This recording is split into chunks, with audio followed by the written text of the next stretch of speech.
Welcome to 95 news. ప్రతిక్షణం ప్రజాక్షేమం కోసం బులెటిన్లో ముందుగా హెడ్లైన్స్ చూద్దాం.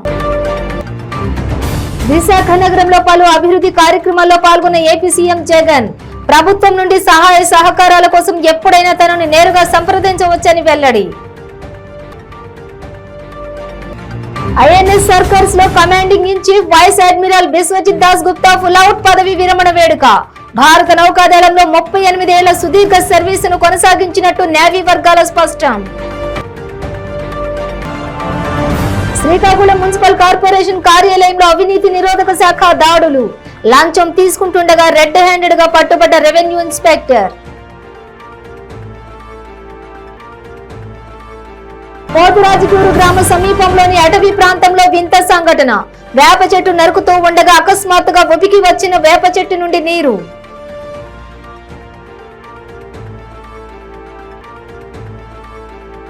డీటెయిల్స్ చూస్తే విశాఖ నగరంలోని పలు అభివృద్ధి కార్యక్రమాల్లో సీఎం జగన్ పాల్గొన్నారు. కైలాసపురంలో ఇనార్బిట్ మాల్ కు సీఎం జగన్ భూమి పూజ చేశారు. 600 కోట్లతో ఈ మాల్ నిర్మాణాన్ని చేపట్టనున్నారు. 15 ఎకరాల్లో ఈ నిర్మాణాన్ని చేపట్టనుంది రహేజా సంస్థ. మరోవైపు 136 కోట్లతో జీవీఎంసీలో చేపట్టనున్న అభివృద్ధి కార్యక్రమాలను కూడా సీఎం ప్రారంభించనున్నారు. ఈ సందర్భంగా నిర్వహించిన సభలో ఏపీ సీఎం జగన్ ప్రసంగించారు. విశాఖపట్నంలోని ఆణిముత్యంగా నిలిచిపోయే ప్రాజెక్టులో ఇది ఒకటన్నారు. విశాఖ అభివృద్ధికి ఈ మాల్ దోహదపడుతుందన్నారు. ఈ మాల్ నిర్మాణంలో విశాఖ రూపురేఖలు మారిపోతాయని సీఎం జగన్ అభిప్రాయపడ్డారు.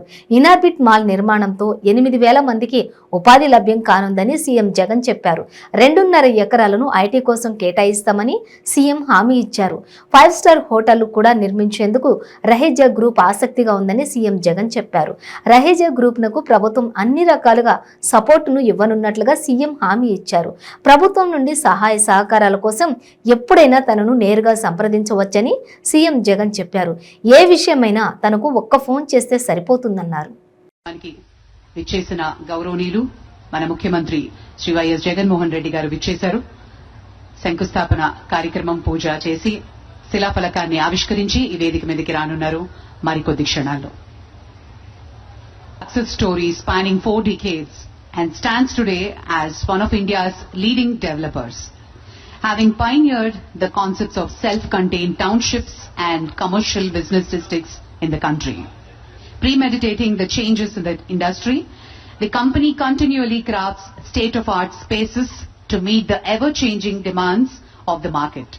With business diversified across commercial, Mindspace Business Parks, Hospitality, Chalet Hotels Limited, residential, Raheja Court Homes and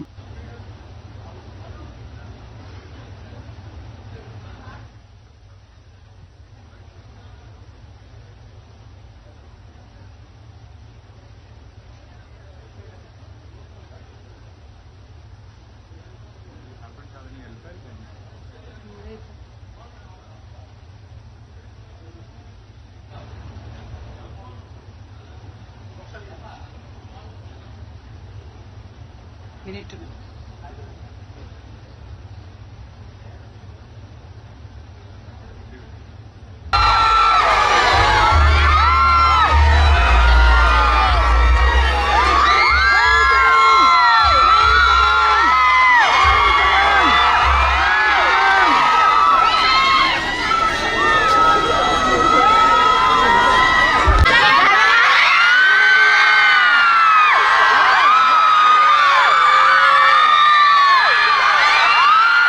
Visakha eastern naval command ముఖ్య కార్యాలయం ఐఎన్ఎస్ సర్కార్స్ లో commanding in chief vice admiral Biswajit Das Gupta pull out పదవి విరమణ వేడుక నిర్వహించారు.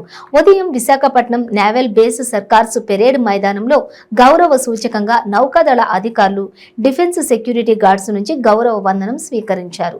కమాండ్ చీఫ్ గా ఈయన 20 నెలల పాటు పలు రకాల ప్రతిష్టాత్మకంగా జాతికి, నేవీకి సేవలను అందించారు. భారత నౌకాదళంలో 38 ఏళ్ల సుదీర్ఘ సర్వీసును కొనసాగించినట్టు నేవీ వర్గాలు స్పష్టం చేశాయి. ఈస్టర్న్ పసిఫిక్ నుంచి తూర్పు కోస్తా ఆఫ్రికా తీరం వరకు యుద్ధ నౌకలు, జలాంతర్గాములతో గస్తీ నిర్వహణ, మానవ సహాయక చర్యల్లో చురుకైన పాత్ర పోషించినట్టు వెల్లడించాయి. ముఖ్యంగా మయన్మార్లోని మొఖా తుపానుకి ఆపరేషన్ కరుణ, సూడాన్లోని ఆపరేషన్ కావేరీతో పాటుగా మిలాన్ 2022, IFR 22ను విజయవంతంగా జరిపినట్లుగా పేర్కొన్నాయి.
లంచం తీసుకోవడం సమాజానికి ఓ పెనుభూతంగా తయారవుతోంది. అవినీతి నిరోధక శాఖ దాడులు జరుపుతున్నా, చట్టాలు శిక్షలు విధిస్తున్నప్పటికీ లంచగొండితనాన్ని మాత్రం రూపుమాపటం వీలు కావటం లేదు. ముఖ్యంగా ప్రభుత్వ కార్యాలయాల్లో ఇలాంటి దురాగతాలు ఎక్కువగా జరుగుతుంటాయి. చివరికి పేదవానికి కూడా న్యాయం జరగాలన్నా, అతని సమస్యలు తీరాలన్నా అధికారులకు లంచం ఇవ్వాల్సిందే. కొంతమంది అయితే తమ సమస్యలు పరిష్కరించుకునేందుకు అప్పులు చేసి మరీ లంచాలు ఇస్తున్న గడ్డు పరిస్థితులు నెలకొన్నాయి. కొంతమంది అధికారులు లంచం తీసుకుంటూ రెడ్ హ్యాండెడ్ గా దొరుకుతున్నారు. అయినా కూడా ఈ అవినీతి మాత్రం ఆగడం లేదు. తాజాగా శ్రీకాకుళంలోని ఓ అధికారి లంచం తీసుకుంటూ ఏసీబీకి అడ్డంగా బుక్ అయ్యాడు. శ్రీకాకుళం మున్సిపల్ కార్పొరేషన్ కార్యాలయంలో రెవెన్యూ ఇన్స్పెక్టర్ గా పనిచేస్తున్న గౌరీశంకర్ రావు లంచం తీసుకుంటుండగా డీఎస్పీ రమణమూర్తి ఆధ్వర్యంలో ఏసీబీ సిబ్బంది రెడ్ హ్యాండెడ్ గా పట్టుబడ్డాడు.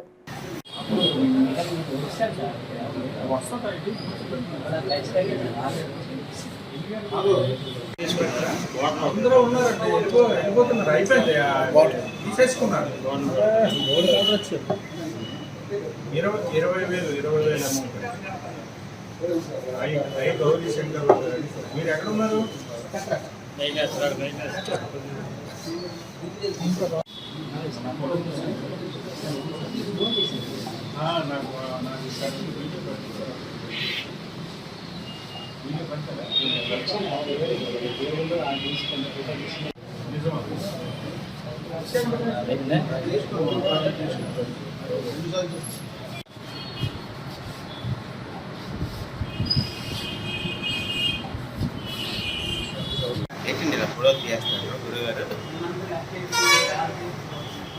గురుగారు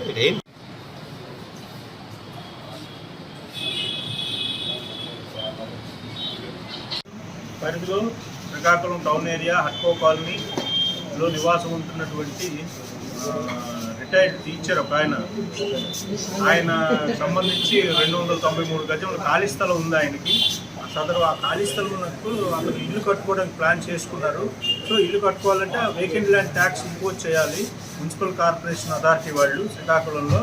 సో దీనికి సంబంధించి అసెస్ చేయాల్సినటువంటి revenue inspector item Gauri Shankar Rao అనేటటువంటి వ్యక్తి దాన్ని పర్సూ చేయాల్సి ఉంటుంది.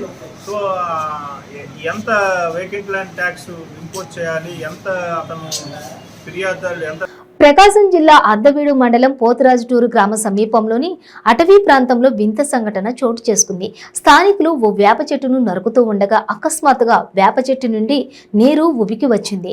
ధారలా కారుతున్న మంచినీటిని చూసి స్థానికులు ఆశ్చర్యపోయారు. అంతేకాకుండా ఆ నీటిని తాగిన వారు నీరు చాలా స్వచ్ఛంగా ఉందని చెబుతున్నారు. ఈ వింతను చూసేందుకు స్థానిక ప్రజలు ఎగబడ్డారు. ప్రస్తుతం ఈ వీడియో మీడియాలో విస్తృతంగా వైరల్ అవుతోంది. నరికితే వచ్చినాయి నీళ్ళు మంచిది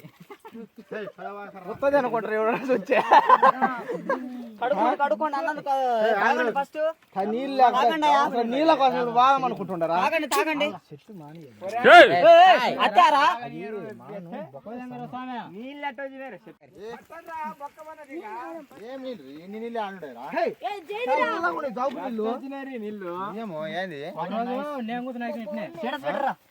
నరికితే వచ్చినాయి నీళ్ళు మంచిది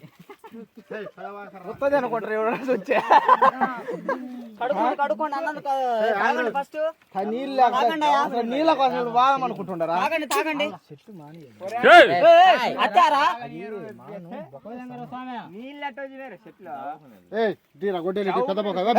అడ్డం అట్లా గొడ్డలి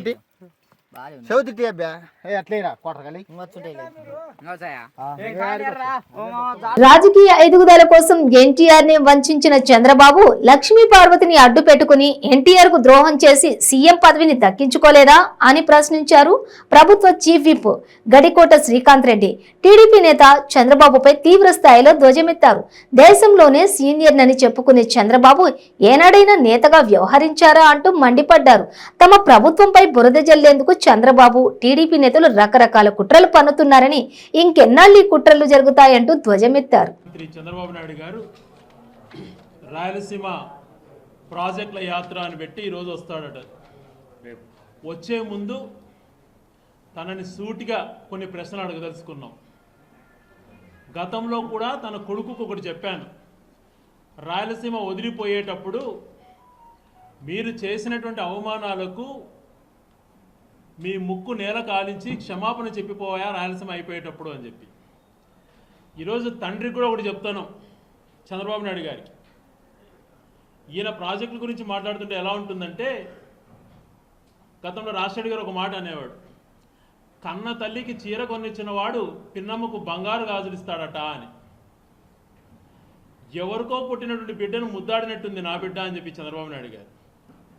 ప్రాజెక్టుల గురించి అవగాహన లేని వ్యక్తి, ప్రాజెక్టును ఏ ప్రాజెక్టును కూడా ఇలా చేయాలా అని చెప్పి ఏ రోజు ఆలోచన చేయని వ్యక్తి, ఏ ప్రాజెక్టును కూడా డిజైన్ చేయాలా అటువంటి కూడా ఆలోచన రాని వ్యక్తి, ఈరోజు తాను ఏదో ప్రాజెక్టులు కట్టించేశాను అవి జగన్ గారు చేయలేదు అని చెప్పి ఈరోజు విమర్శించడానికి వస్తాడట ప్రాజెక్టుల దగ్గరికి.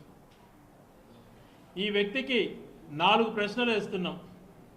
మొట్టమొదటిది పెద్దాయన రఘురామరెడ్డి గారు అడిగిన విధంగా, పోతిరెడ్డిపాడు కట్టేటప్పుడు ఎందుకు నువ్వు దాన్ని వ్యతిరేకించావు, పోతిరెడ్డిపాడును అదనపు క్యూసెక్లుగా పెంచాలన్నటువంటి కనీస ఆలోచన నీకు ఏ రోజైనా వచ్చిందా? దానికి మొట్టమొదటి నువ్వు సమాధానం చెప్పాలి. రెండోది, ఈ ప్రాంతానికి మణిహారాలైనటువంటి గాలేరు నగిరి, హంద్రినీవా నీ 10 సంవత్సరాల పాలనలో కొంచెం నువ్వు చేసినా కూడా బ్రిజేష్ ట్రిబ్యునల్ 2004లో ఏర్పాటైంది. ఆ ఏర్పాటు అయ్యటానికి అష్యూర్ వాటర్ దానికి వచ్చేటువంటివి.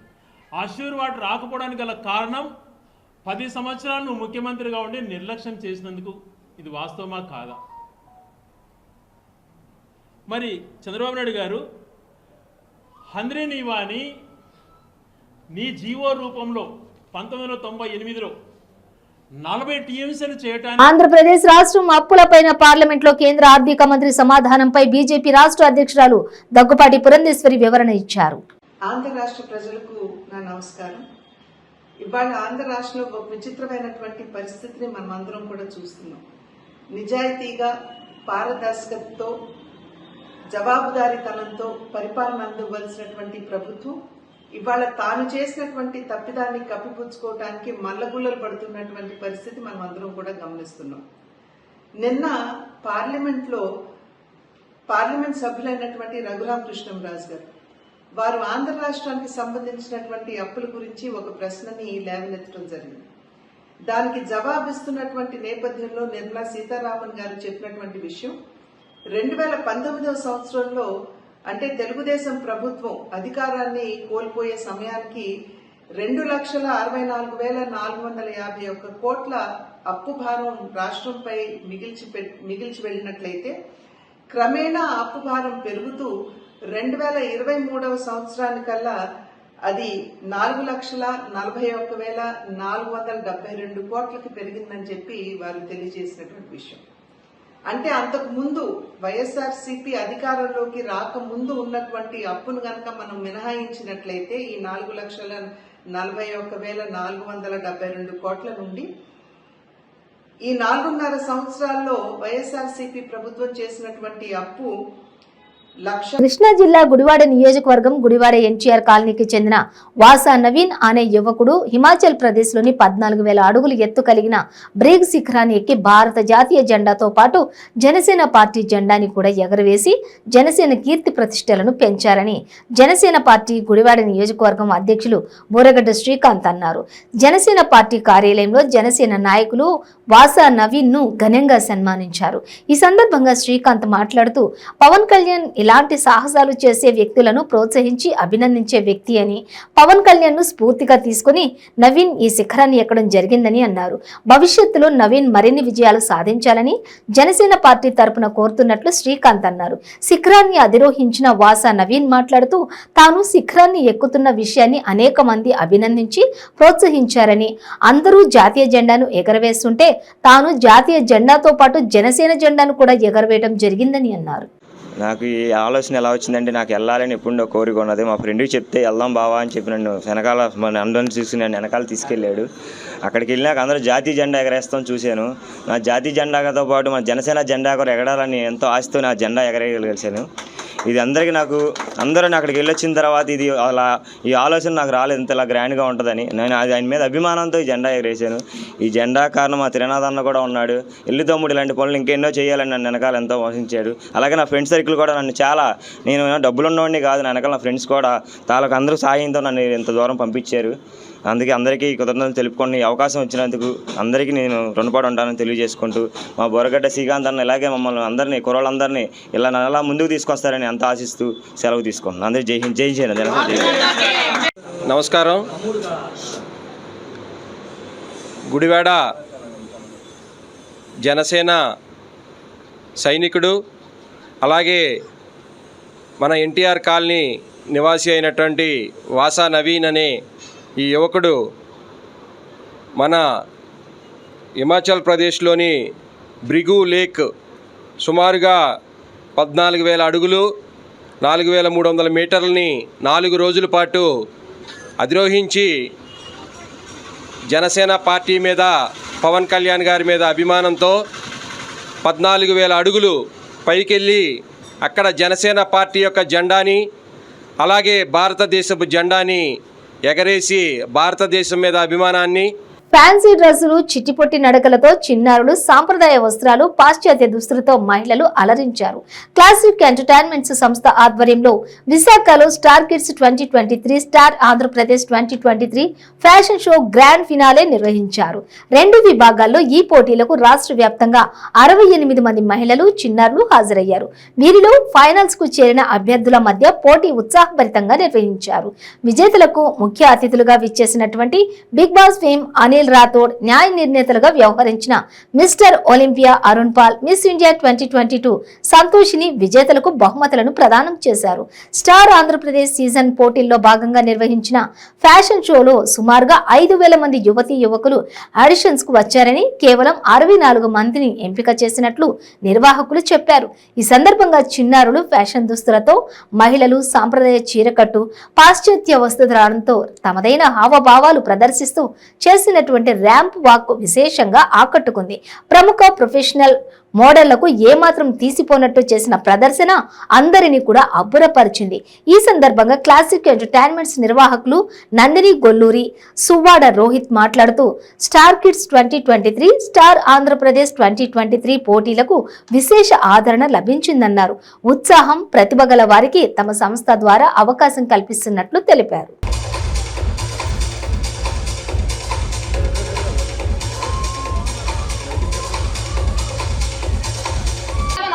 Man here, so let's ask him a few questions. First of all, let's start. How are you feeling today?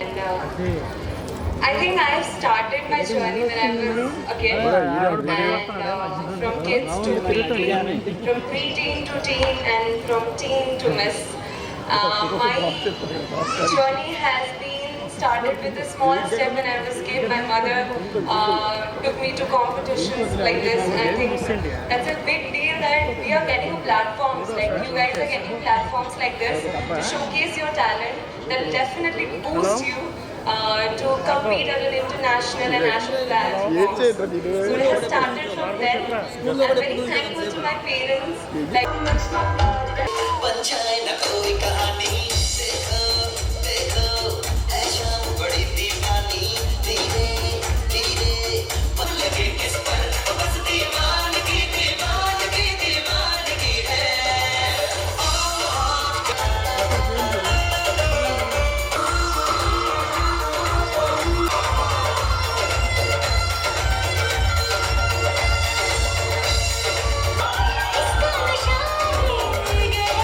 Road ప్రమాదంలో బాలుడు అక్కడికక్కడే మృతి చెందిన ఘటన శుక్రవారం వికారాబాద్ జిల్లా పరిగి పోలీస్ స్టేషన్ పరిధిలో చోటు చేసుకుంది. స్థానికులు తెలిపిన వివరాల ప్రకారం పరిగి పట్టణంలోని బస్టాండ్ ముందు నడుచుకుంటూ రోడ్డు దాటుతుండగా బాలుడిని లారీ ఢీకొనడంతో శివ అనే బాలుడు అక్కడికక్కడే మృతి చెందడం జరిగింది. తన కళ్ల ముందే తన కుమారుడు మృతి చెందడంతో బాలుని తల్లి కన్నీరు మున్నీరైంది. దీంతో బీజాపూర్ నేషనల్ హైవేపై భారీగా ట్రాఫిక్ జామ్ కావడం జరిగింది. స్థానికుల సమాచారంతో పోలీసులు అక్కడికి చేరుకుని బాలుని మృతదేహాన్ని పరిగి ప్రభుత్వ ఆసుపత్రికి తరలించారు. కేసు నమోదు చేసి దర్యాప్తు చేస్తున్నారు పోలీసులు.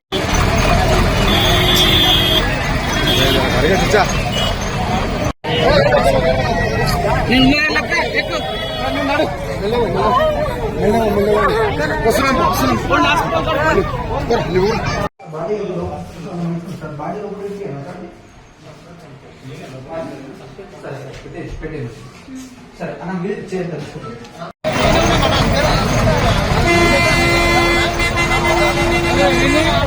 నంపాలి పైసా నంపి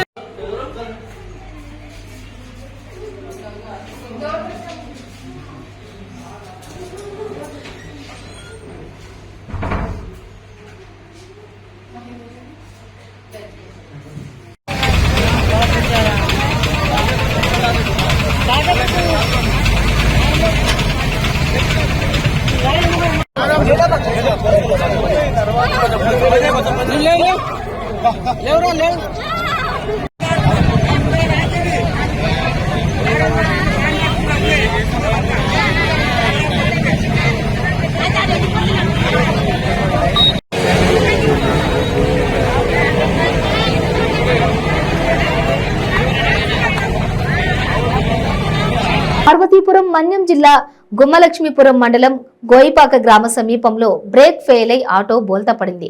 ఆటోలో ప్రయాణిస్తున్న ఇద్దరికి తీవ్ర గాయాలు కాగా 6గురికి స్వల్ప గాయాలయ్యాయి. హుటాహుటిన స్థానికులు క్షతగాత్రులను కురుపాం ప్రభుత్వ ఆసుపత్రికి 108లో తరలించారు. విశ్వనాథపురం నుండి ఇందిరానగర్లోని జరుగుతున్న పెళ్లికి వెళ్తుండగా ఈ ఘటన చోటు చేసుకుంది. ఇద్దరి కాలికి తలకి తీవ్రంగా గాయాలు కావడంతో వైద్యులు చికిత్స అందించి వారిని జిల్లా ఆసుపత్రికి తరలించారు.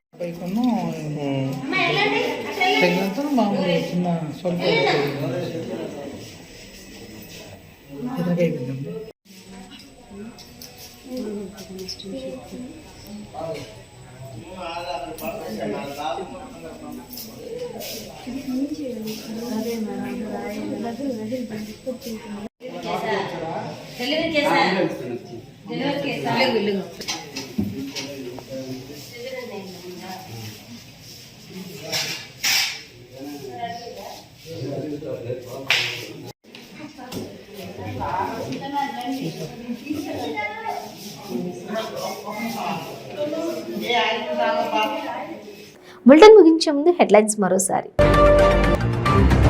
విశాఖ నగరంలో పలు అభివృద్ధి కార్యక్రమాల్లో పాల్గొన్న ఏపీ సీఎం జగన్. ప్రభుత్వం నుండి సహాయ సహకారాల కోసం ఎప్పుడైనా తనను నేరుగా సంప్రదించవచ్చని వెల్లడి. ఐఎన్ఎస్ సర్కర్స్ లో commanding in chief vice admiral Biswajit Das Gupta pull out పదవి విరమణ వేడుక. భారత నౌకాదళంలో 38 ఏళ్ల సుదీర్ఘ సర్వీసును కొనసాగించినట్టు నేవీ వర్గాల స్పష్టం. శ్రీకాకుళం మున్సిపల్ కార్పొరేషన్ కార్యాలయంలో అవినీతి నిరోధక శాఖ దాడులు. లంచం తీసుకుంటుండగా రెడ్ హ్యాండెడ్ గా పట్టుబడ్డ రెవెన్యూ ఇన్స్పెక్టర్.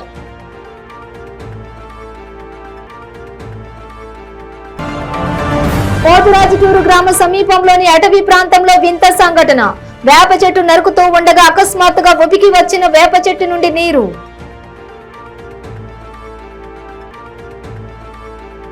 ఇవి బులెటిన్ డీటెయిల్స్. చూస్తూనే ఉండండి 95 న్యూస్.